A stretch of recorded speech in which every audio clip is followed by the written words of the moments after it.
Un homme de 35 ans était jugé ce jeudi 28 novembre 2024 devant le tribunal correctionnel de Perpignan pour menace de mort via Internet à l'encontre d'une ex-relation sentimentale et détention de stupéfiants.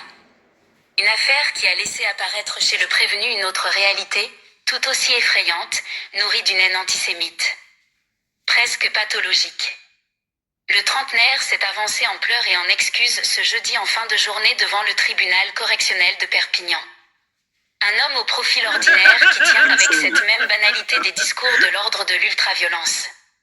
Addict aux réseaux sociaux, ce salarié dans le secteur du nettoyage a sympathisé avec la plaignante sur un salon de discussion en ligne.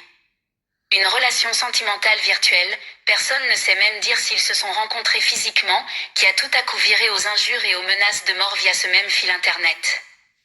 Jonathan est dans son monde, ou plutôt dans une autre réalité, replu devant son ordinateur en permanence, a fumé 20 joints par jour et a déversé son fiel. Je vais égorger toutes les paix, de blanche, j'espère que ta grand-mère, la paix, a brûlé à Auschwitz. Je vais te faire une Samuel Paty.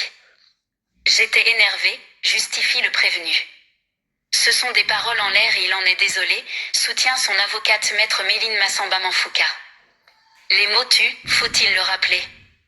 Mais les messages sont d'une telle férocité que la jeune femme, terrorisée, s'est vue prescrire pas moins de 15 jours d'ITT. Chaque propos tenu était comme un coup de poing qu'elle recevait, détaille l'avocat de la partie civile maître Gérald Brivet-Gallo qui laisse aussi éclater sa colère. Car, l'affaire en cache une autre tout aussi inquiétante. Jonathan A., selon l'expert psychiatre, ne souffre d'aucune maladie mentale mais il est incapable de contrôler son impulsivité. Il a d'ailleurs été condamné à plusieurs reprises pour des faits de violence. Parmi ses antécédents, il a notamment mis le feu à un camion à l'intérieur duquel se trouvaient des prostituées. Mais il tient également une chaîne YouTube, suivie par 500 abonnés, où il tient des propos à caractère antisémite, tout en parlant sur d'autres sites des éliminer la race blanche ou s'interrogeant. Tuer du juif, j'en serais presque capable. Lui dont le père juif est décédé lorsqu'il était très jeune. Pourtant, le mis en cause, qui a déjà fait l'objet d'un rappel à la loi pour ce genre de déclaration raciste, ne semble rien y voir de choquant. Je fais de la géopolitique, prétend-il.